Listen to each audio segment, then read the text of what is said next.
Hey guys, I'm gonna be showing y'all how I made these meat pies.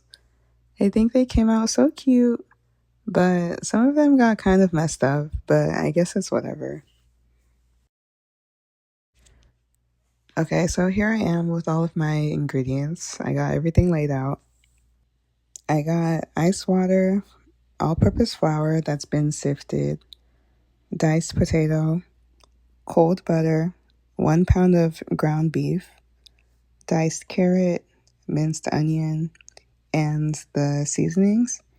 And of course, I'll put the measurements and everything for all of these in the description box.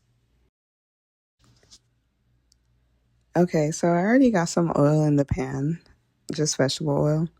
And then I'm gonna add the ground beef, and you're just gonna keep going like that until it's all cooked. Just keep going like that. And as it cooks, it'll look a lot different. I think I had it on like a medium heat. So next, you just add the seasonings and kind of mix them in. Next, I added the onions and then the carrots and then last the potatoes. I didn't end up using all of the potatoes that I had chopped.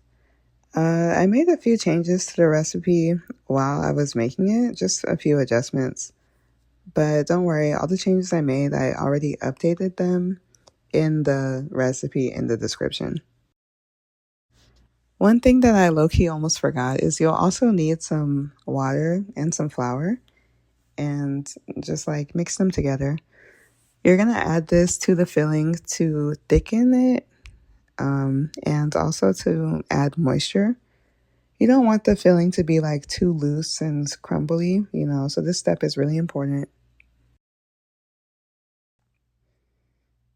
Okay, so you can see how the filling got a lot thicker, right? So next you're just going to kind of even it out and then you're going to cover it and turn the heat on the stove to low.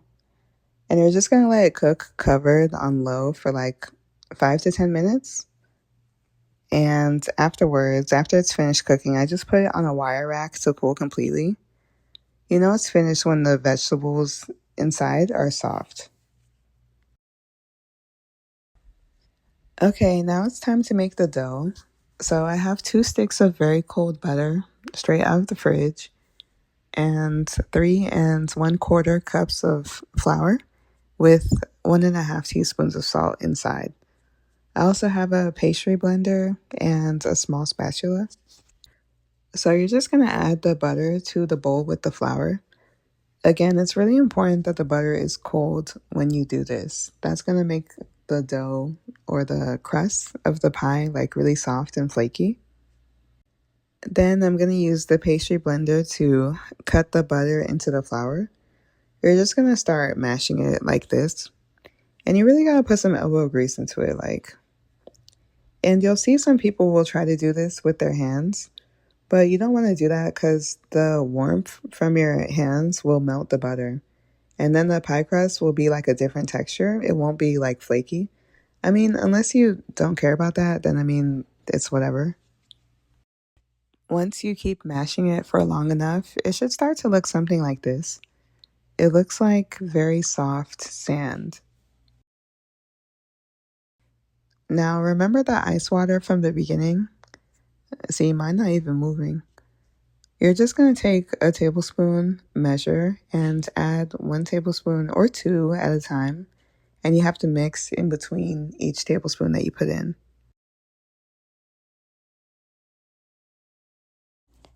I think I added 7 or 8 tablespoons until it started to look something like this. You want to get it to the point where you can grab some and squeeze it, and it will kind of hold its shape, but it will still break easily. Now you're just going to grab some plastic wrap. Oh, did I forget to tell you you'll need plastic wrap? And this next part, I don't really know how to explain what I'm doing here. Um, so just watch what I'm doing, and you're just gonna squish it and kind of yeah, just squish it. but try not to squish it too much. And you're gonna form it into like a disc and then cover it up. And you're gonna put these in the fridge for 30 minutes. Okay, so after they've been in the fridge for 30 minutes, I'm gonna grab them out of the fridge. Well, one at a time, right? And I'm gonna grab some flour and a rolling pin and also a small pot lid.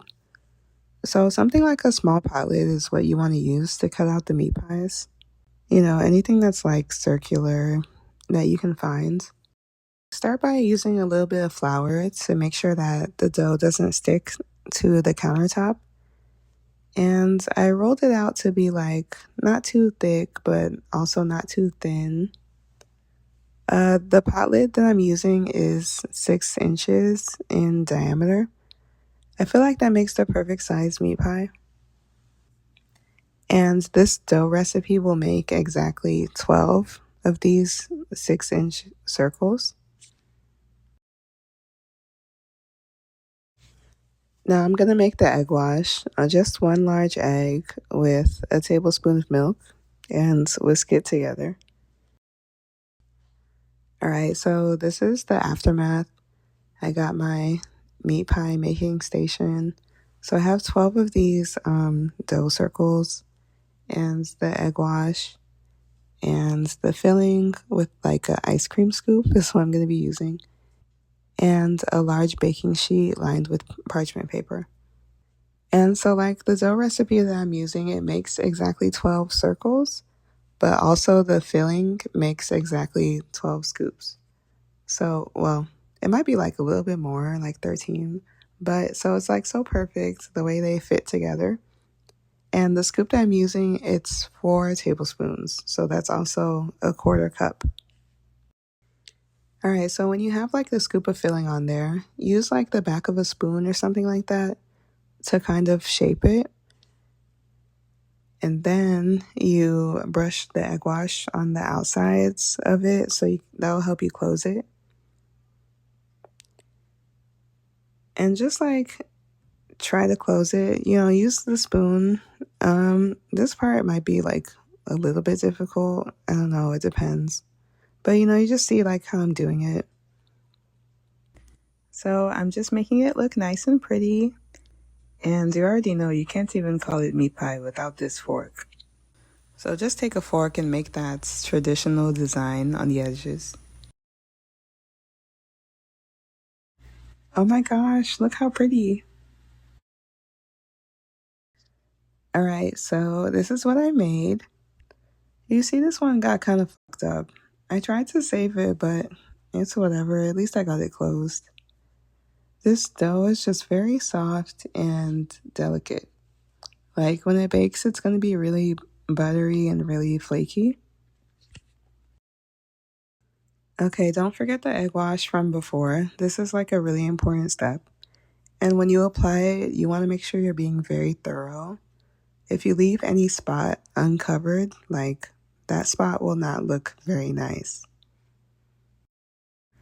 And then the last part, you want to make like some kind of cut or some kind of hole for steam to be able to escape while it cooks.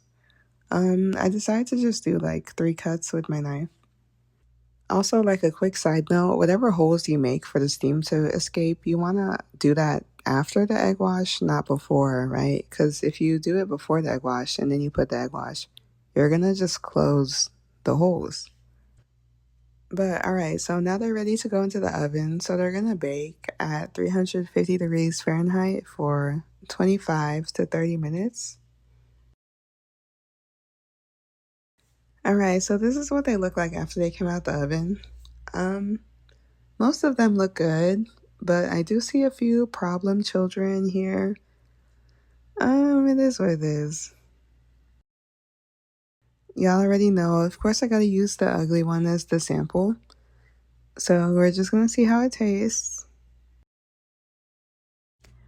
So they taste good, but the funny thing is, I think this is the type of thing that it tastes better after it's been like in the fridge. Cause like if you think about it, anytime you buy meat pie, chances are that meat pie was not made that same day, right? So I've never had something like this, like fresh out of the oven. So it's almost like it doesn't taste right. Like after I had it in the fridge for 1 or 2 days, it had more of like that authentic taste that I remember.